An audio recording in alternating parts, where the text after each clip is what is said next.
The snow was falling thick and heavy on Christmas Eve when Margaret Collins felt her car slide off the mountain road. She didn't scream. There wasn't time. One moment she was gripping the steering wheel, trying to see through the blizzard, and the next she was tumbling down an embankment, the world spinning in a violent blur of white and dark. When the car finally stopped, wrapped around a pine tree, Margaret tasted blood in her mouth and felt a crushing pain in her chest. She tried to move but couldn't. Her legs were pinned. Her phone had flown somewhere into the snow during the crash, and the cold was already seeping through her broken window like an unwelcome guest. She had been driving to her daughter's house in Denver, the same daughter who had called 3 days ago to tell her not to come. "Mom, we're doing Christmas with Brad's family this year. Maybe next year." "Okay."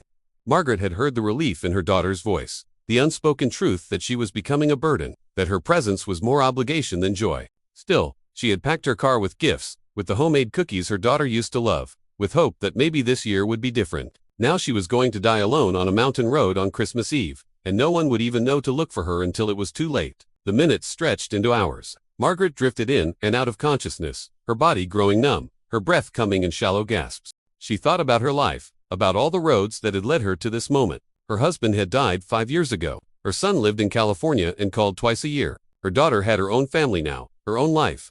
Margaret had become invisible, a ghost in her own story. She closed her eyes and thought maybe this was easier. Maybe this was the universe's way of saying her chapter was finished. That's when she heard it, the rumble of an engine, the crunch of boots on snow, a flashlight beam cutting through the darkness, a voice, deep and urgent, calling out, "Hello, anyone down there?" Margaret tried to answer but only managed a weak cough. The footsteps came faster, sliding down the embankment, and then a face appeared at her window, weathered and kind, with snow clinging to a thick beard and concern etched in every line. "Oh God," the man breathed. "Hang on, just hang on." His name was James McKenna, and he owned a ranch 15 miles back. He had been driving home from town when he spotted the broken guardrail, fresh tire tracks disappearing over the edge. He worked quickly, assessing her injuries with capable hands, talking to her the whole time in a steady, calm voice that cut through her fear. "You're going to be okay," he said, though she could see the worry in his eyes. "My truck's got chains. I'm going to get you out of here." He radioed for help, but the dispatcher's voice crackled back with bad news. The storm had closed the roads. Ambulances couldn't get through until morning. Margaret felt despair wash over her. She wouldn't last until morning. James was quiet for a moment, then he made a decision. "All right then," he said firmly. "You're coming home with me." Working with careful precision, he freed her legs from the wreckage, fashioned a splint from his jacket and a branch, then lifted her as gently as he could.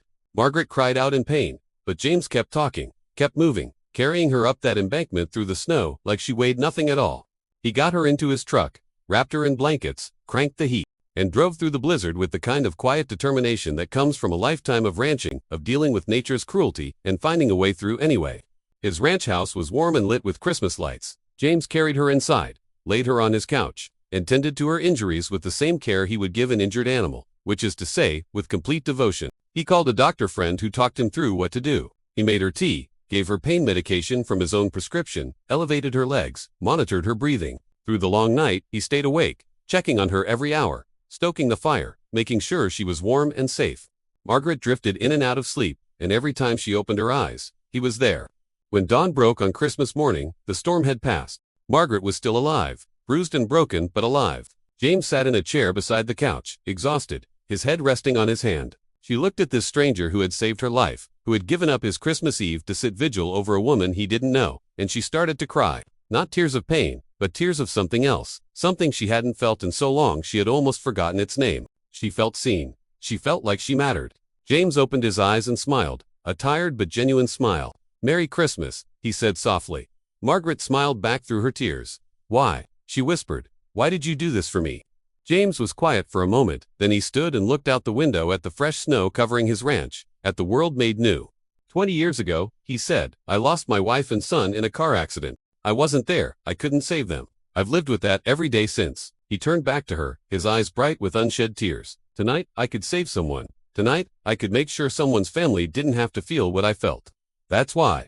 But Margaret shook her head gently. "My family doesn't even know I'm gone," she admitted. "They don't want me there." James looked at her for a long moment. Then he sat back down, and he took her hand in his pet. "Then it's a good thing," he said quietly. "That family isn't always about blood. Sometimes it's about showing up. Sometimes it's about being there when someone needs you, even if they're a stranger. Especially if they're a stranger." He squeezed her hand. "You're not alone anymore. Not if you don't want to be." The roads cleared by afternoon. The ambulance came and took Margaret to the hospital. Her injuries healed over the following months, but something else healed too, something deeper. James visited her every week. They talked for hours. They laughed. They shared their stories, their losses, their loneliness. And slowly, they built something neither of them had expected to find again. A connection, a purpose, a family of their own choosing. The next Christmas Eve, Margaret wasn't driving to Denver. She was home, at the ranch, decorating a tree with James, cooking dinner together, grateful beyond measure that a stranger had stopped on a snowy road and said the words that saved her life in more ways than one. "You're coming home."